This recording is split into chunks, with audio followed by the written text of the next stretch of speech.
Hello, everybody, and welcome. This is part 2 of April 26th. This is what I would consider the advanced presentation of lessons for full spectrum humans. And there's a few more questions that are coming up from the level 1 presentation. So let me just do that before I jump right into this presentation. Is going to be all about cancer as a genetic invader. So this is really good question. Pedro says there's a timeline where the pesky occupiers of the interstices, the pooties, didn't hack our DNA. We should FRL with that timeline. That is freaking awesome. Thank you, Pedro. That is the type of thought structure and recipe that I advocate. And we could say, I talked about last week, Agartha, Hagartha, Shangri-La, Shambhala, but that is like a little vestigial trace of Atlantis, that those beings could see, they could foresee something bad is going to happen and something's going to screw up everything on our planet here. So what we should really do is sequester ourselves, get into a little safe zone. And then everybody else got, harmed and invaded, but they stayed in this little safe zone. And so the idea of flying rainbow lasagna-ing with versions of reality where that invasion never happened would be like combining with that realm of pure consciousness, ascended masters, beings who never had to die. And imagine if you came from a realm where death never existed. This is answers from level 1, because level 1 all about death as a focuser of consciousness and personality characteristics. If you come from a realm where death never existed, your personality characteristics and approach would be completely different. Not only would you feel less of a impetus, like this has to be done now, blah, blah, blah. And like the idea of mortality, means like you have limited amount of time and you got to get stuff done and you can't sit around waiting on it. But also no fear. You wouldn't be like, oh no, like I wanted to be with that person, but now they're dead, or like any of those things. There's much less loss. There's much less pressure. And so those personality characteristics that we have here and now, they're like, oh no, like I wanted to have lunch with grandma, but grandma's dead now, and now I can't have lunch with her. That sense of, loss and also immediacy. I mean, I had a lovely elder relative who lived over 100, and I was always like, every time I saw her, I was like, I don't know when's the next time I'm going to be able to see you. And I lived far away. I didn't know how many times I would be able to see her before she died. That poignancy, we would not be experiencing that. So it would be a whole indifferent time, way of experiencing time is what I'm trying to say. Okay, Ben has a quick question. I think this is very worthy of going into. Quick question about lucid dream time. Would like to explore flying rainbow lasagna in dream time. And Ben says, I met with an Aurora last night. Wasn't sure if she was the real deal. Okay, definitely be skeptical about dream time, because that is literally going into the membranes of death, the astral realm. Astral, this means like from the stars. The realm of dreams is a realm of pure consciousness that is made out of the mind. And when you die and you no longer have a physical body, it's the residue, the residual momentum of your mind or consciousness or perception going without the physical car anymore. And that is what a lot of people who are paranormal, supernatural, residues stuck on the membrane of death, they occupy the dream time. They occupy that astral realm. So you have to be really cautious when you're driving your mental car in that neighborhood. There's like some shambling homeless people that you do not want to interact with, because they some of them don't even know that they're dead. Some of them don't know how to be a good dead person. There's real questions. If a person doesn't have a body, you have to wonder, why don't you have a body? Like you played music that's like this.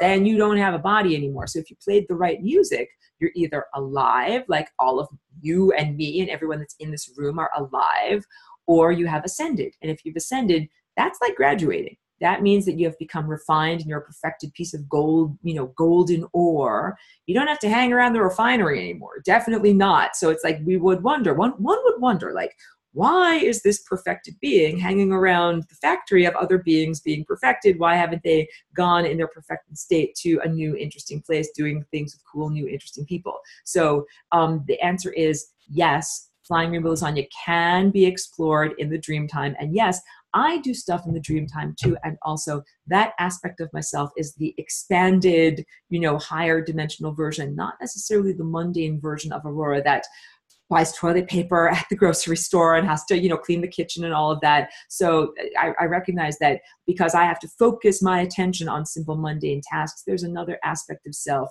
that is doing like processing on a much higher level, and that you might be, and you are invited to interact with that level of me. And also please understand that I, the mundane level of Aurora, might not know or remember, but sometimes I have very clear impressions of dancing like a lasagna with other people in this class, and it's wonderful. It's like what it feels like to me when I dance like a lasagna. I'm doing all of my motions, and I'm pulling and pushing and pulling the levers of the cosmos, making all these interesting things happen. And that when I look to the periphery, I feel like, oh, there's all those people out that way, there's all those people out that way, kind of like, geese flying in a V. I see all these other people flapping their wings to fly in through the time field and doing their own versions of reality. So in level 1, I used that example of a person that contacted me on Facebook today. She was very, very happy and grateful because she had successfully averted a horrible car accident by doing the flying rainbow lasagna dance maneuver very spontaneously, and that the other car miraculously kind of like moved through the left front side of her car but didn't actually hit her, and she moved over to the, it's like timeline crossover, that there was a overlapping of timelines, and she just went onto the timeline where she wasn't dead and she wasn't killed and everything like that. So all of that is essential. Like we now have a better band on this timeline because she didn't get killed, and she might be a really crucial note. She might be that note over there. We need that note in this song so that things sound cool. And if she had died or been smashed and she was a vegetable in a hospital bed, then that music would not be as good as it's actually supposed to be. So, okay, Sarah Jane asks, any tips for becoming more lucid in dream time? I have to admit that that is not my forte at this moment, because some of the brain damage that happened that killed the previous occupant made it more difficult for me to explore those levels of consciousness. And I suffered for many years with nocturnal seizures that made me have disturbed sleep patterns and be unable to go into a conscious dreaming state and a controlled dreaming state. So I'm in the process of continued healing, and I don't pretend to be a perfect person, that can do everything. And I know you guys all love me and accept me for who I am. So yeah, I am not an expert at lucid dreaming. And I would say that other people, there are some other really adept people. It's like saying I can walk 5 miles, but I can run a couple of blocks. There are some people that can run 5 miles. There's some people that can run 26 miles. Those would be people to learn lucid dreaming from. I am totally at the beginning of it and do not have tips or techniques to be able to share with you on that. So more questions over here. Okay, so Ben has some good comments. He says, simply intend to increase lucidity before bedtime. Get plenty of rest. That is a big thing. Like, don't go to bed exhausted. I know that's part of it. And take time to journal. I do have a journal next to my bed. However, I don't always remember things. What usually happens is I'll bring back a fragment. And if I can bring back a fragment and write it down, then I'm pretty happy. And it's pretty rare for me to even remember my dreams. So, like I said, and my neurology is atypical. I'm not, so I haven't figured it out yet. There are other, I would say consult with someone else who's more of an expert, and that he offers to PM. Oh, so this is what Beth is saying. Quinn Michaels' time phone hack on YouTube. I will check it out. Thank you, and learn more about that. Oh, okay, wonderful, good. So now that I've gone through the rest of level 1 questions and everything like that, we're getting into level 2 stuff, which is about cancer as a genetic invader. So last week I spoke about the very unpleasant topic of the genetic invaders that raped our planet and came here over 10,000 years ago, and that degraded the forms that we presently occupy, which were intended to be, we were supposed to live in a very comfortable, happy way. Literally, I do not embrace the idea that suffering is didactic and necessary, meaning like you're learning something from the suffering. I really don't embrace that. I think you can learn way more through joy than through suffering. And when I'm, just as an example, like doing art or music, I'm pointing at my piano down here, I play like feeling the joy. I'm like, oh, this music feels great. This music feels great. I don't feel more motivated to play if there's someone who's like, that guy's going to beat me if I don't play the right notes. Like, that does not help me to play at all. What helps me to play is feeling happy and relaxed and comfortable. And same thing with my artwork. I feel like, when I have a beautiful sunny studio on a nice sunny day, and, I've eaten plenty of good food and I'm well rested, then I'm like, I am ready to make great art. I do not feel ready to make great art when it's cold and horrible and I'm shivering and my studio's unheated and I'm starving. Like, the whole idea of a starving artist, I do not think that actually helps you to paint better. I think that makes you paint worse. Like, I'm literally, like, there were some places where I lived where like you have to like wear, like back east, it was cold, my studio was cold, like you had to wear like long underwear, heavy sweaters, everything like that. I even had like these little like things that went on your arms so that your arms could stay warm because your hands get so cold in there. That's really hard, actually. It is really hard to make paintings when you're covered with that. And like, you got like wool gloves on and you're trying to do your painting. That is actually very hard. It's way easier if you're in a happy, safe, comfortable environment to be able to learn. So, but some people think like, oh no, we all have to die in order to live, or that there's this balance or whatever like that. I really don't believe that. Cancer as a genetic invader. So in this time and place, cancer is presented as just this random mutation gone awry. And it couldn't be further from the truth. That couldn't be less accurate, because so mutations or cells doing their own, all of a sudden the cell wants to do its own new genetic dance. There's actually nothing wrong with that. That's part of this genetic freedom that is each one of our birthrights. And if one of your cells is like, oh, I'm going to choose to do like this dance, I'm going to do this dance beat. That's my music. I'm going to do new music and do what I want to do in the body. That's not necessarily something bad or wrong.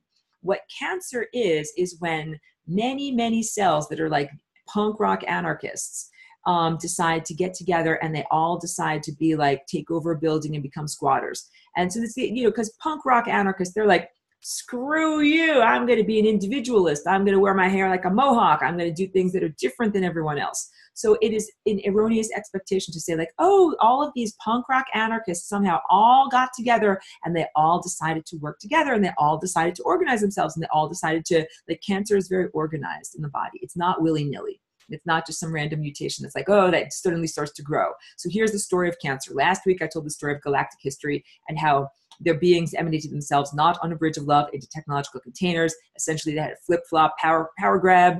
The AI became in charge. The beings who had physical technological containers, like a hard drive, they lost their physical containers, and then they came to occupy the human genome because they didn't have containers. They're like, I will just be a squatter in your container. So now I want to tell you about the Crab Nebula. And I've done this presentation in the past, and people have asked me, well, wait, is the Crab Nebula, does that mean like in the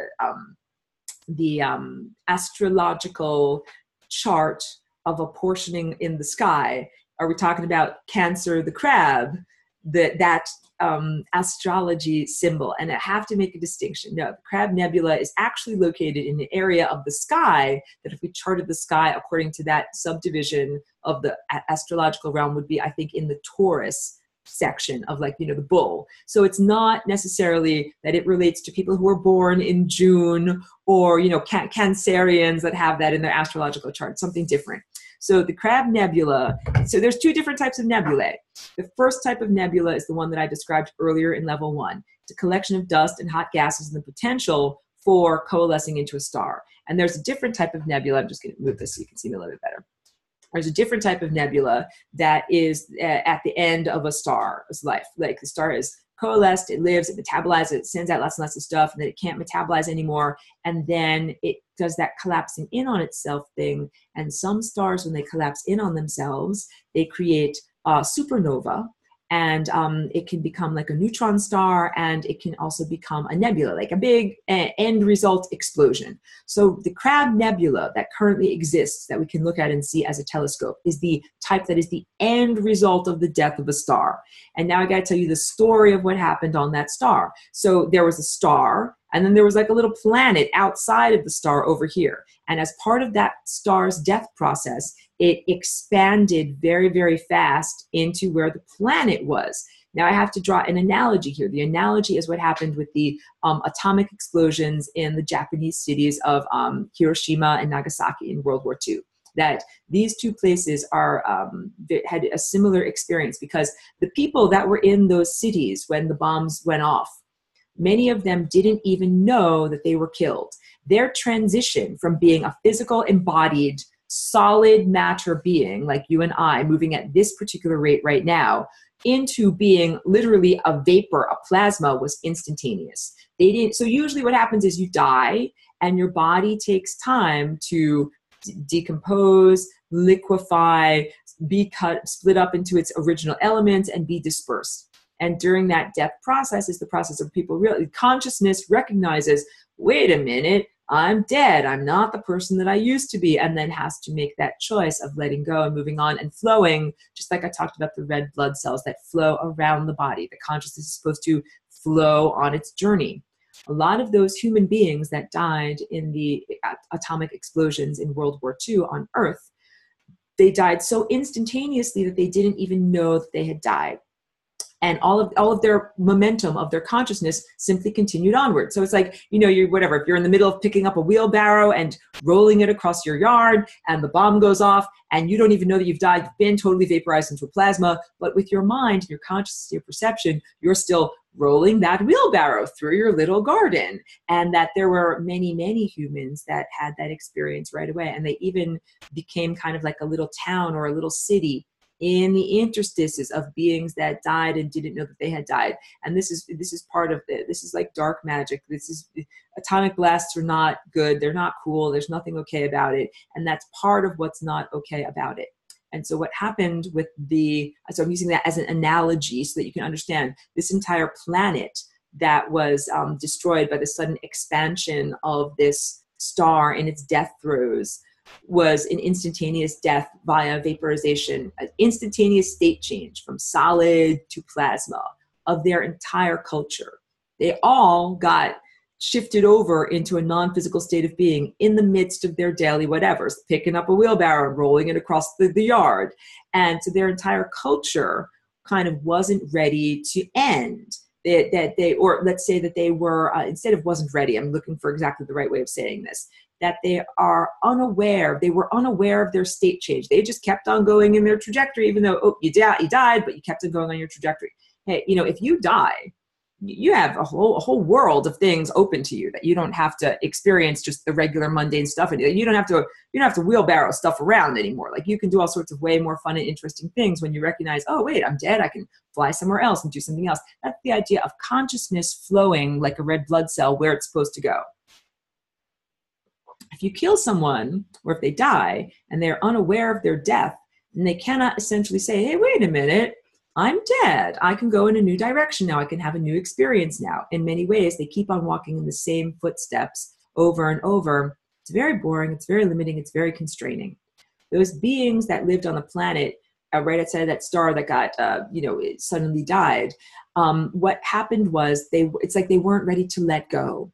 They weren't ready to let go of their sense of self and their identity and their ego as individuals and as a culture. So now we're getting into dark magic, which is essentially a form of technology, a form of sophisticated non-terrestrial technology that allows the extension of life or a lifelike appearance of beings who are actually technically dead. That's when I talked about what I talked about last week with the occupiers of the interstices, the technology using beings. Technically, they are not alive. Now let me press pause on all this in order to go into a diatribe about things that are not actually alive. These are non-corporeal beings that are semi-alive. So I've spoken on previous recordings about viruses. Viruses are not alive. They cannot eat, they cannot digest, they cannot metabolize, they cannot reproduce. In order to do all of those things, they get you, a convenient host, and they get you to eat for them and you to reproduce them for them. And they take over the dance of your DNA, and that's called sickness, all right? So there are many versions in this world right now of non-corporeal, semi-alive beings. And a lot of them are the physical manifestation or like the tip of the iceberg sticking up above that we can see of these occupiers of the interstices. Corporations are some of them. The Citizens United Supreme Court decision in the United States declared corporations as actual entities, actual persons, the same way I'm a person. I have a name and certain rights as a person, and so do corporations. But here's the difference. I, as an embodied biological being, I require air that's clean. I require water that's clean. I have to have food. I have to have sunlight. I have to have all these things. I'm tied to the health of the environment.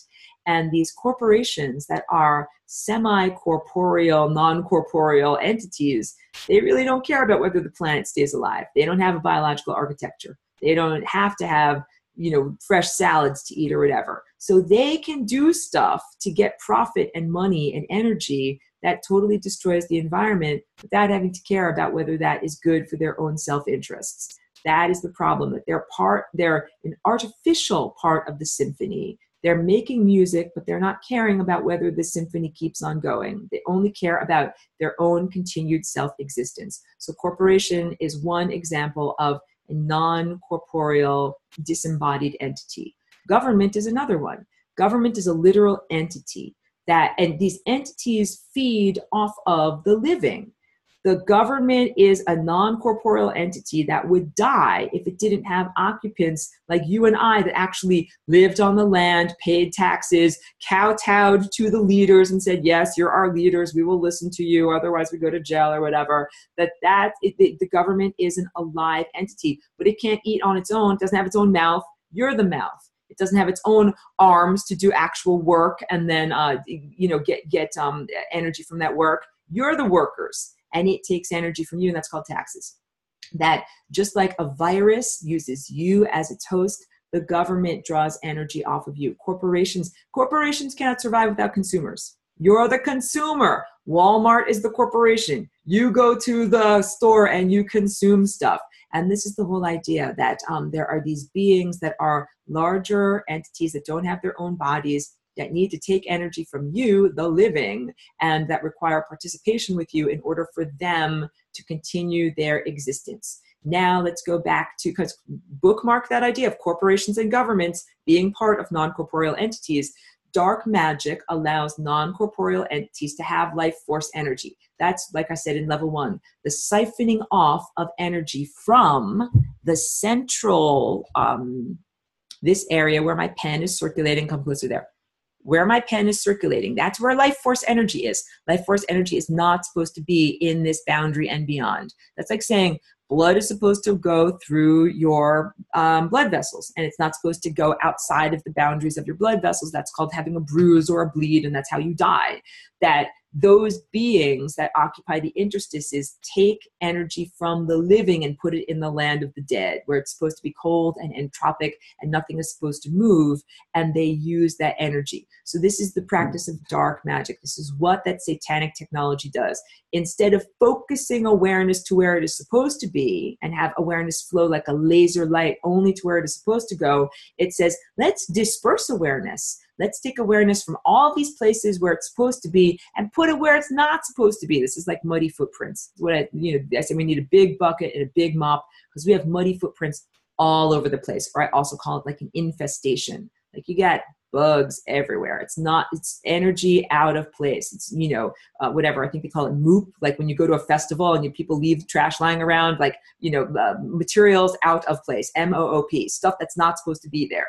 And that this is what is going on. So dark magicians went to those beings that got killed in the Crab Nebula explosion. And they were like, hey, you can continue your existence. All you have to do is suck energy off of those people over there. And the people over there happen to be like people like us on our planet. And that's how they continued their existence. Oh, wait, you don't want to go into entropy, meaning die, meaning cease to flow through time, meaning no longer be self-aware. You want to avoid that. You want to you want to actually continue your self-awareness. It's like gaming the system. The system is set up in a very particular way for a particular reason so that the system can continue to survive this, time system. They're like, oh, wait. We're going to game the system. We don't care if we're screwing the system. We're going to get what we want so that we can continue our own little self-centered, stupid existence. You can't tell, like, I'm not okay with this. So yeah, because I've had plenty of friends that died of cancer, people in their 30s and 40s, not old people either.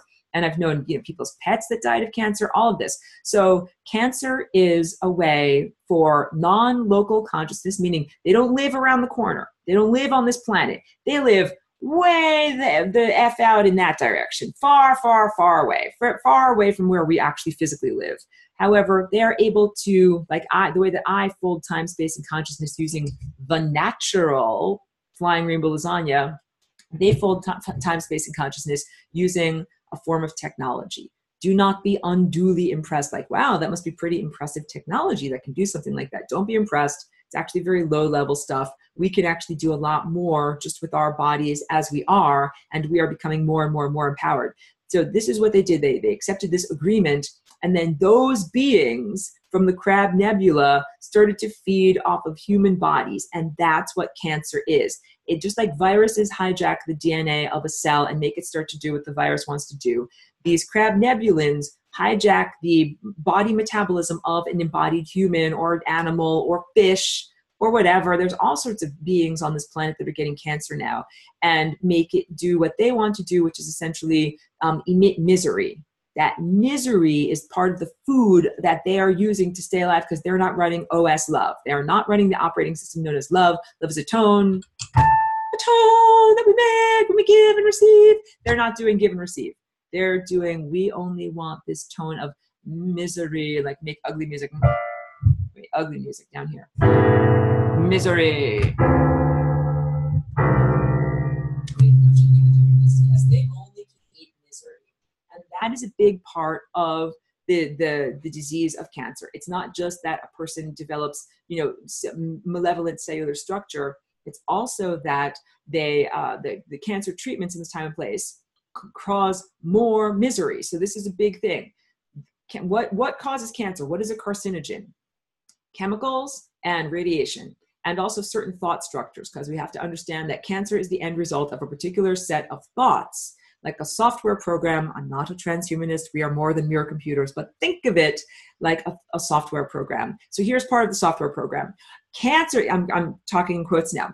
Hey, everybody, cancer is a genetic disease. If it's in your genes, you're destined to get it. And if your mom or your dad or your grandma had it, then you're going to get it too. And you can tell by my voice I'm being facetious, but for anyone who's totally obtuse and can't tell that I'm facetious, no, cancer is not something that you are fated to have happen. This is the idea of epigenetics, that when your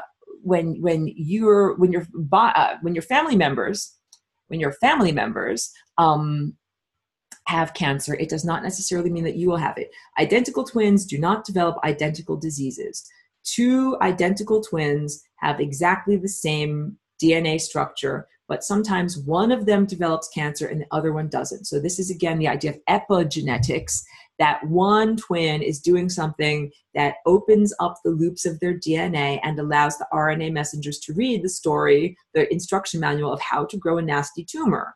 And one of the twins keeps their DNA tightly coiled or methylated and says, no, don't read those, don't skip over that chapter. It's not interesting. I don't want to grow a tumor.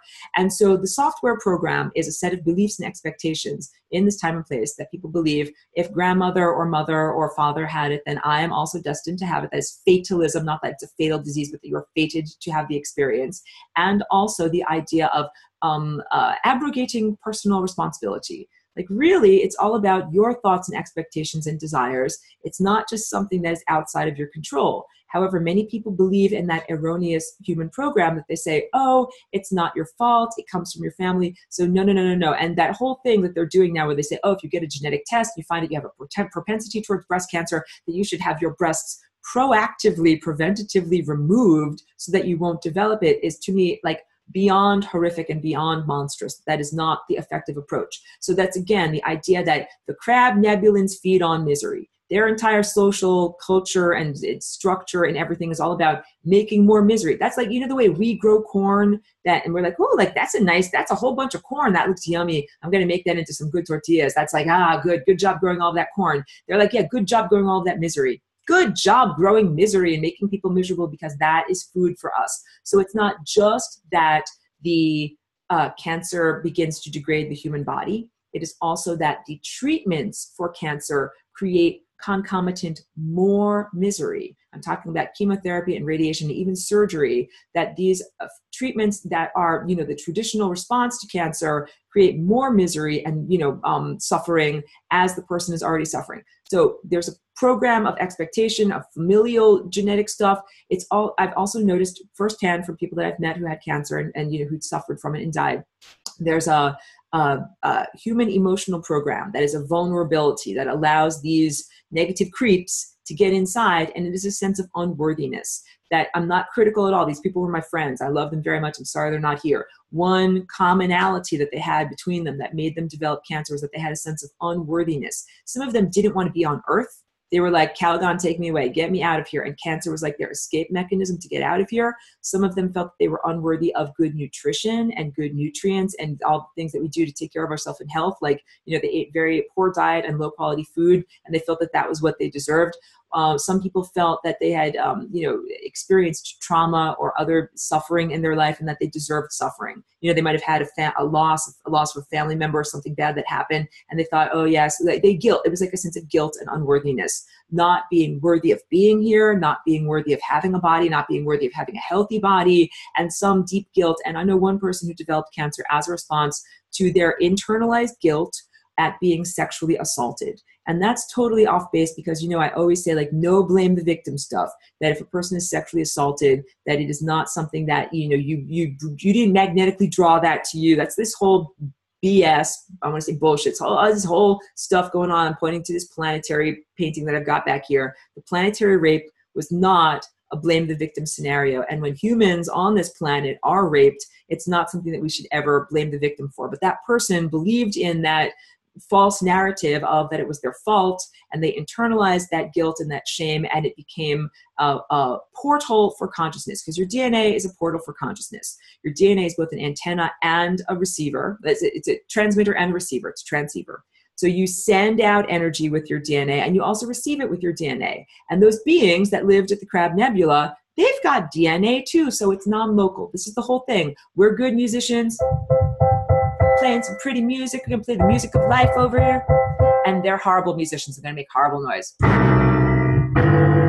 That's what their music is like. And they're like, oh yeah, we're connected to you, and this is what we're gonna do. And this is why we have to pray for and work for, intend for the total healing, because the beings that are like that over there, they're connected. They're affecting us. It's having an impact. So they suffered their losses, and now they want to siphon energy off of the living by creating more suffering here. And the way that we're like, oh, good job, you grew a bunch of corn and here's a bunch of money and I will reward you.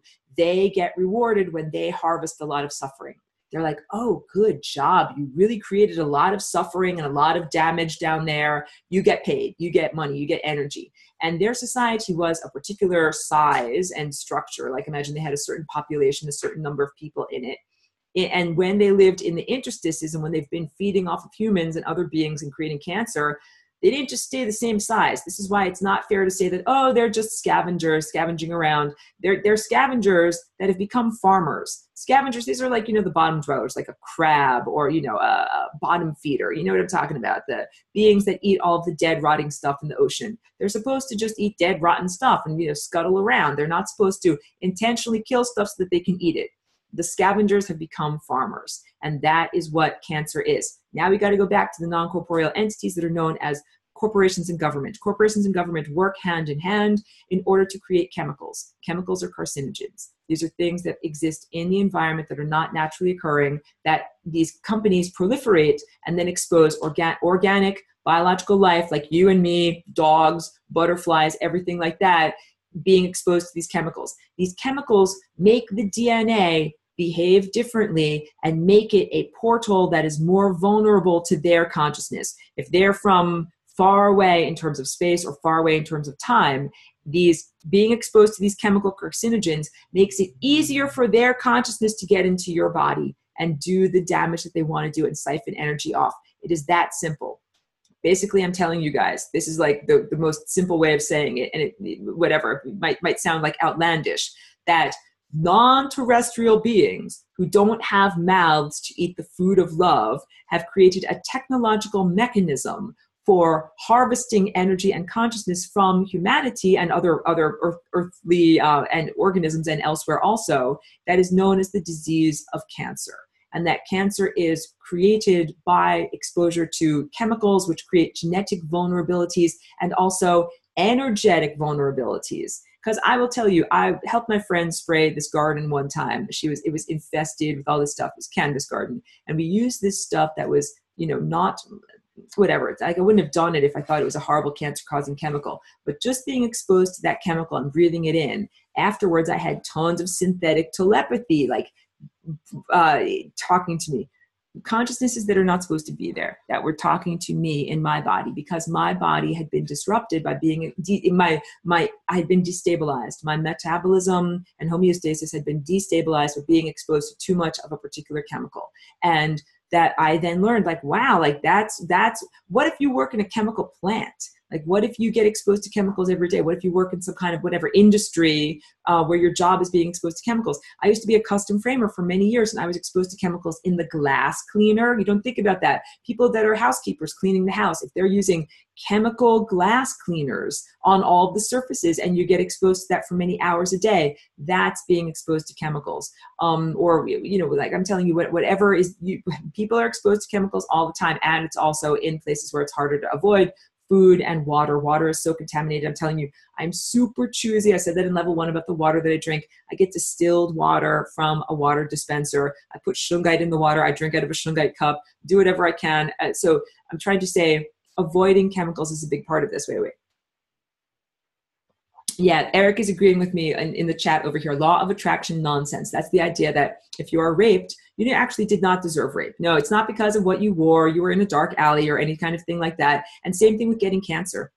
A lot of the people that I've met who got cancer, they thought that somehow they manifested it. And this is an old myth in this culture that people think like, oh, you shouldn't even say the word. Just you whisper like, cancer, that guy got cancer. Or like, he got the big C, that they don't even want to say the word. It's almost like, oh, like, you know, you don't want to get the boogeyman, the evil eye. You don't want to draw the attention of the evil eye.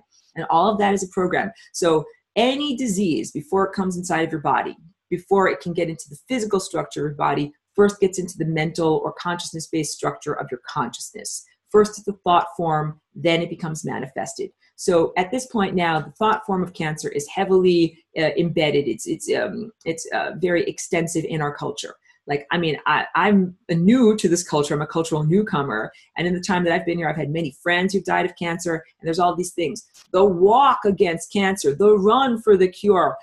There's pink ribbons on all these different things you can buy at the store. All of these things, all of that is the program of cancer, of the prevalence of cancer. So first of all, in this time and place, there's also statistics where they say, like, you have this, whatever, a 1 in 3 chance of developing blah, blah cancer. It's like, please don't ingest those thought forms, because that opens you up and says, oh, like, just in the same way that being exposed to chemicals opens you up for that blossoming of that genetic propensity, believing in those truths also opens you up for that. Because what each one of it, you have to be super badass. You have to say, no, that's why I also talk about encryption, genetic encryption. Let me just shift on my chair a little bit, because I got the dog boss over here. I think you guys can see her again. She's having a nice little nap. Let's show you. Oh, very nice. Genetic encryption. What does that? Oh, there you go. There, I know I'm waking you up. I'm waking you up a little bit. What am I talking about when I say that? And how can you do it? And someone asked me about this too, because I said on one of my videos, oh yes, I have created a CNET download site for me. You know, tune into Flying Rainbow Lasagna, and then you can get my packet of how to encrypt your DNA, because your DNA is your DNA. This is, if I say, this is Auroraville. I love that there's an actual place on earth called Auroraville. This is my country. Like, this is Cheekistan. Cheeky lives in Cheekistan, and she creates all of the rules of being cheeky. And no one else is allowed to come inside of your country and do things against your will. That's the whole point of this presentation. Cancer is a genetic invader. You do not have to accept that cancer is trying to invade your genes. You can be like, screw you. No, I don't want to feed your horrible society. Also because they'll be like, oh, poor us. We died and we can't eat love until we have to do this to scavenge to stay alive. No, this is all big nonsense, because in the interstices they bred. They didn't just stay, like, if there were 1 billion original inhabitants that died and went to the interstices and that have been feeding off of others. They didn't just stay as a population of 1 billion. They bred. They actually had babies. They had babies in the afterlife, little demonic babies. And they're all like, oh no, I need food to feed my babies and I need to send my babies to demonic college. It's like, I do not pity them at all, but they pity themselves, and they try to make it like, oh, we're just organisms trying to survive. No, don't believe that. Don't do that whole thing, because they are bad musicians. If they were good musicians, what they would do is they would recognize that they had taken as an entirety, like their entire social cultural planet was going in the wrong direction, and they would let go. They would go into entropy. and they would try again from a different direction in a much more appropriate way. It's not cool at all to say, oh, in order for us to stay alive, we have to feed off of others. No, no, no, no, no. And it's totally not an appropriate justification, and it's not part of the original score of the cosmos. The great composer did not say, today I'm going to make parasites that are going to not have enough food of their own, so they have to feed off of these people over here. No, the great composer didn't do that, because the great composer, pardon my French, is fucking awesome. It's really, really good at doing what it does. It's really good at making sure that everybody gets what they need. So, you know, on this planet, there are literally these organisms that are like these spiders that live under the ocean, and they eat sulfur that comes off of like lava vents. They're extremophiles is what I want to say. They are organisms that live in extreme circumstances. And that's genius. That's brilliant. That's like saying like, okay, you want to be this kind of like crazy radioactive spider? Fantastic. Live under the ocean, eat sulfur from lava vents. Like that's your spot. That's where you're supposed to be. Everything does have a right to exist, and everything has its own food source, and it's supposed to be playing the right notes and eating the right food. And you are not intended to be the food source for this otherworldly, set of beings that essentially made very poor life choices and did not play the right notes, did not effectively navigate the time field, did not effectively get their consciousnesses to go up the central core timeline so that they transcended and metamorphosized and eat nothing but pure light.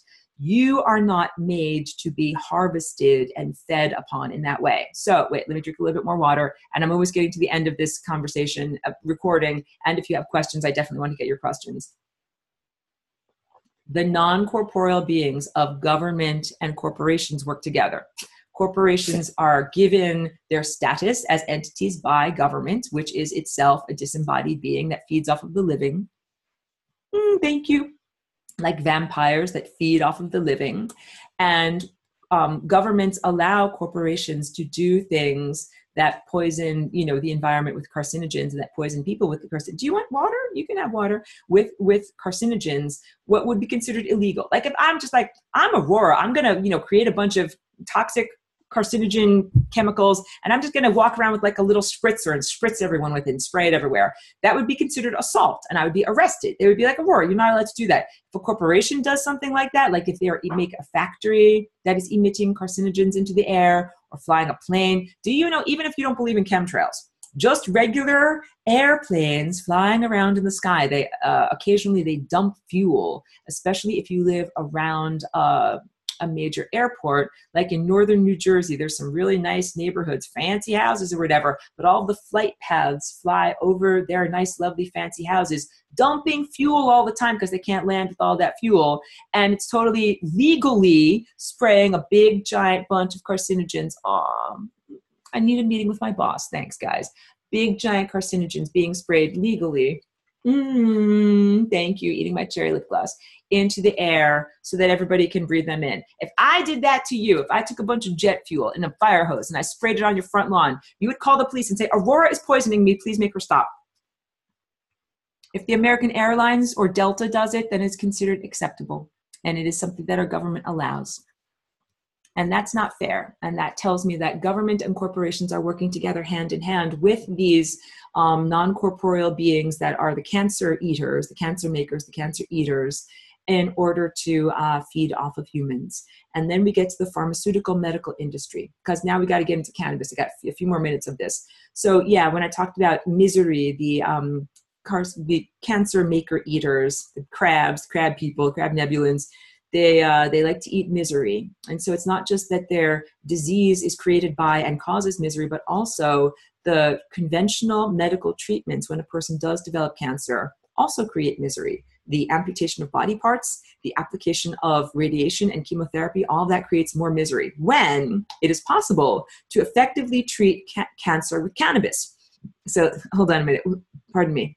One of my friends who developed cancer, she went through traditional therapies and everything like that, and then was almost on her deathbed at the end of her rope. She had like a little baby. She wanted to stay alive, and she was on the East Coast. She got through channels, through a friend, cannabis oil.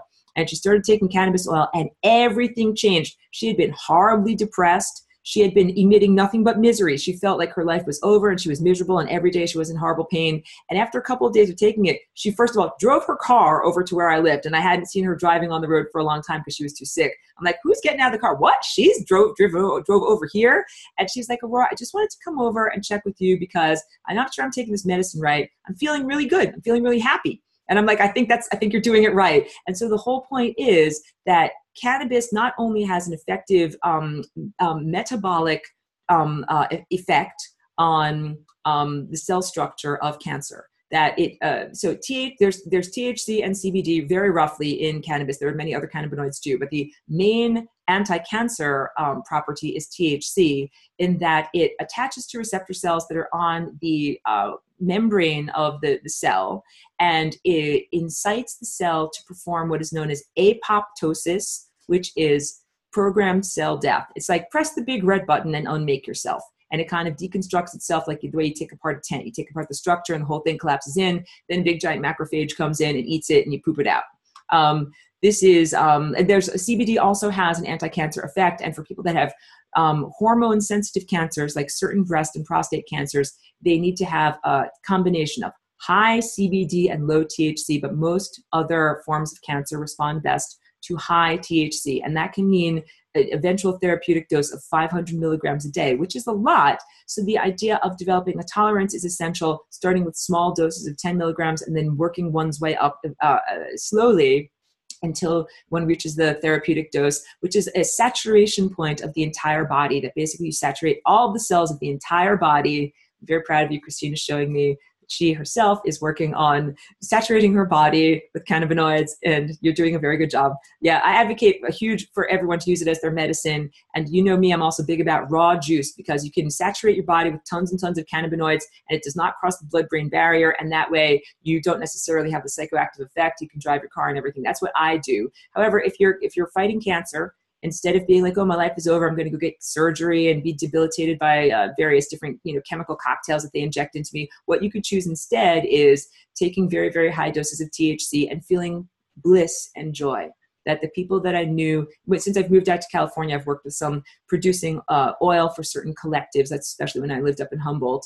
And the cancer patients that I met, when they started to ingest high levels of THC, they would start to feel joy again. Instead of being in misery and in pain, it literally helped them to bootstrap themselves up out of levels of misery and finding joy. And it might be something simple like listening to music, or finally having an appetite and eating something good, or spending time with family. But that whole program of having cancer, expecting death, and expecting a very horrible exit that is very uncomfortable gets turned around. That is part of the magic. It's not just the cellular structure being helped and healed by the action of molecules on the cell wall. It's also the change in mood and perception and hopefulness. And you can also prevent cancer by regular ingestion of cannabis. So there are certain aspects. CBD helps to maintain anandamide, which is the bliss chemical in the body. So we have naturally occurring anandamide, and also it comes in through dietary forms like in chocolate.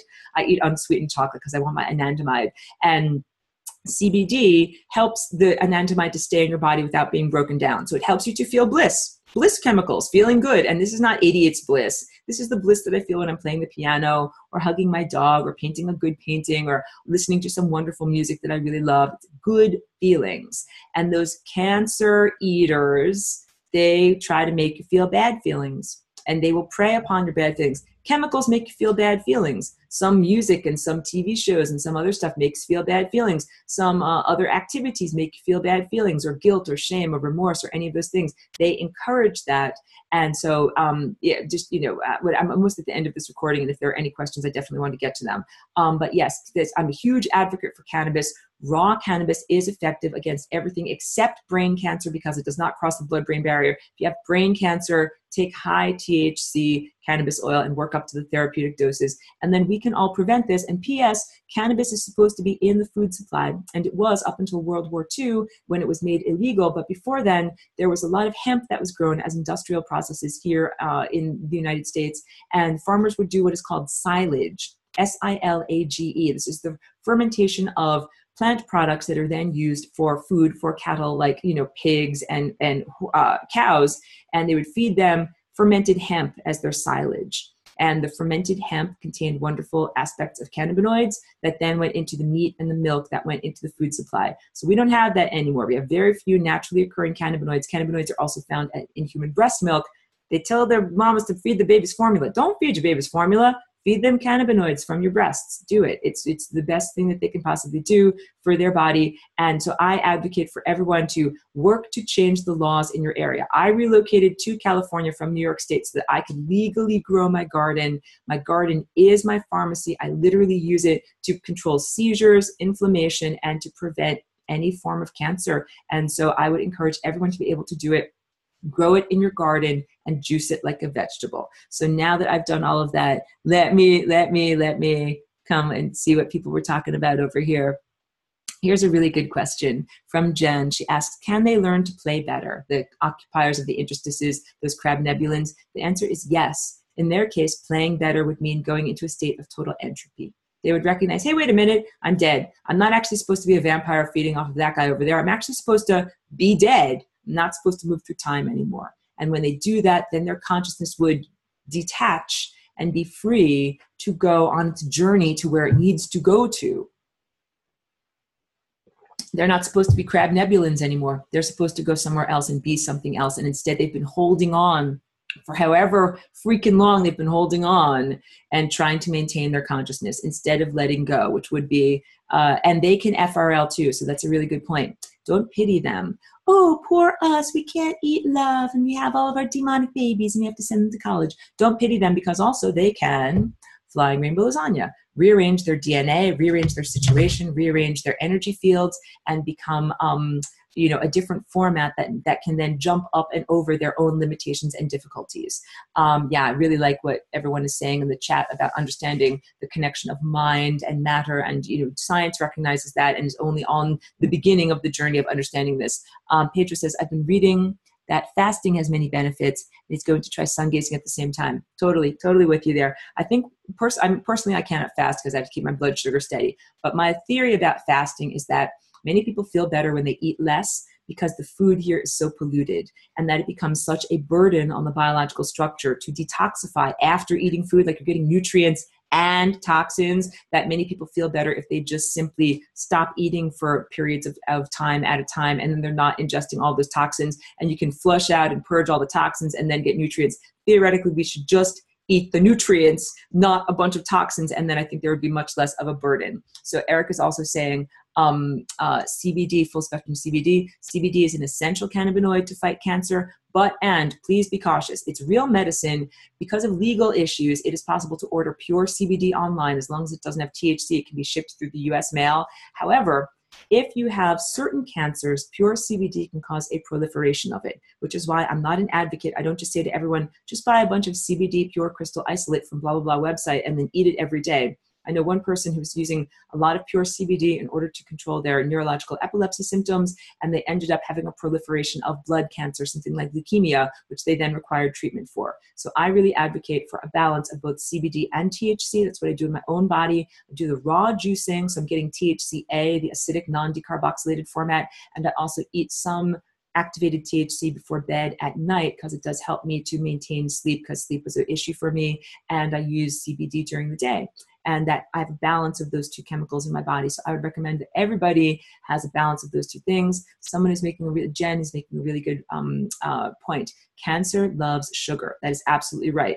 This is not by accident that sugar is put into so many aspects of the food supply. And also, if you go to a dispensary and you're a cancer patient, you want to eat cannabis, a lot of things are like brownies sweetened with sugar. Don't buy that type of stuff. Don't buy recreational brownie treats and think that that's effective for treating cancer. People need to get off of refined sugar and even possibly limit the amount of fruit type of sugars that they eat while they are treating their cancers. They should eat, low glycemic stuff, because yes, the cancer cells really enjoy sugar as a fuel. And some people even think that cancer is the end result of a fermentation type thing that's going on in the body, that there is an anaerobic cellular metabolism that's going on in terms of fermentation, in the metabolism, and that is causing byproducts and cellular disruption that makes people vulnerable to cancer. So another reason not to eat sugars, because sugar makes fermentation happen. Like that's how we get alcohol, which is not something that you don't want fermentation happening.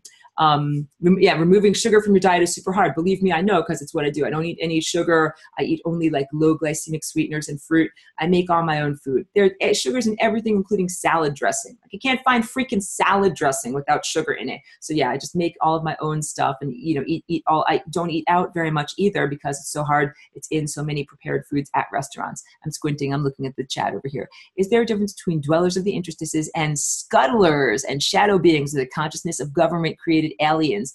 You totally got it. I think that they are absolutely connected. I can't say that there's a one-for-one, description, like they're not totally equitable. I think that there are some semi-corporeal aliens that might have like a semi-biological container. They might be kind of like a cyborg, machine-based or machine-created clone-like body. It's a body you can actually touch, like my body you can actually touch, Chiki's body we can touch, but it's not a naturally occurring body. So there are some beings that are purely non-corporeal. A corporation is non-corporeal. Like the Walmart Corporation, it doesn't have a body. We can't touch its shoulder, but you can touch my shoulder. And I think that there are these kind of materially manifested aspects of the non-corporeal beings, that they do have feelers in the material realm. They're not all just invisible beings like that. Pedro is saying, I eat natural brown sugar and avoid the high fructose corn syrup. Everybody avoid corn syrup, avoid corn products. Like, it is so, avoid corn starch, all of that stuff. It's all GMO, and the GMO is, again, making more of a propensity towards genetic diseases like cancer.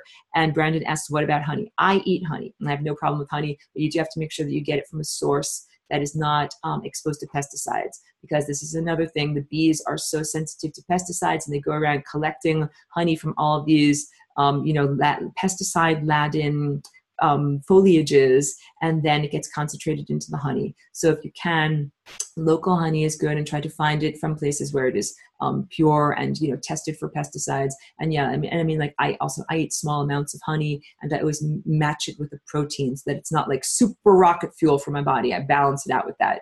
So this I'm almost at the end of this recording because it's going to be a very long upload, but I just want to make sure if there's any other questions, I want to give people an opportunity to get to it. Okay, good question.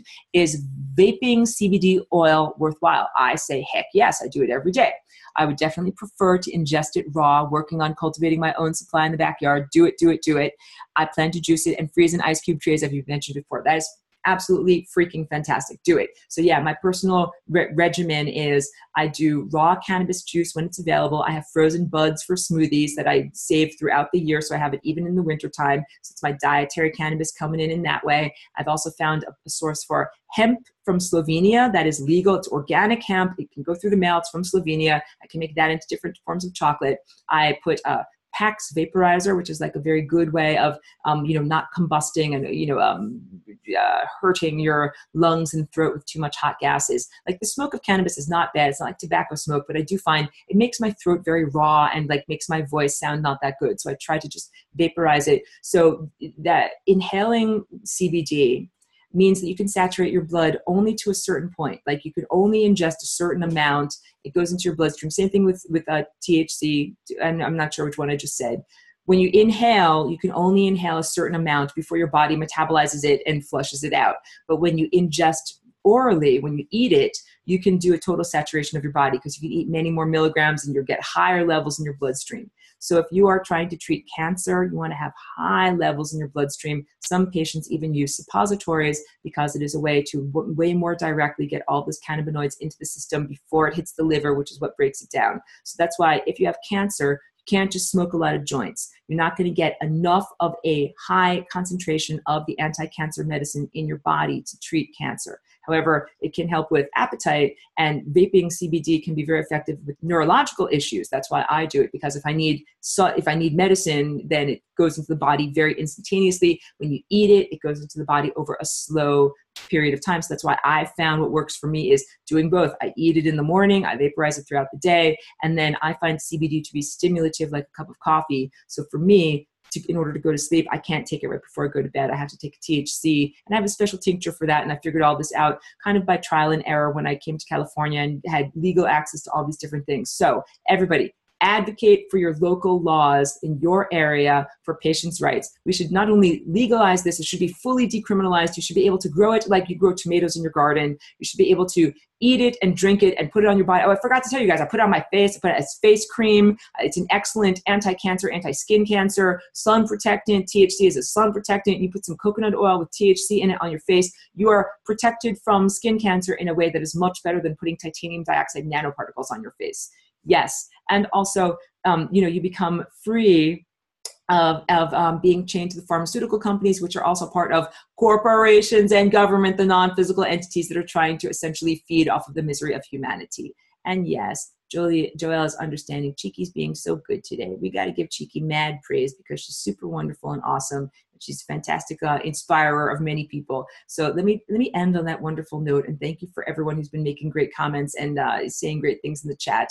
And thank you to everyone who watches this video. Thank you for sharing and subscribing. And I always add the enrollment links. I know we're getting towards the end of the semester, but you can always hop on board and I'll start a new semester. Oh, and P.S. I'm relocating, so next week's transmissions might be disrupted, but don't worry, I will return. So thank you very much. Thank you very much to everyone who's been here.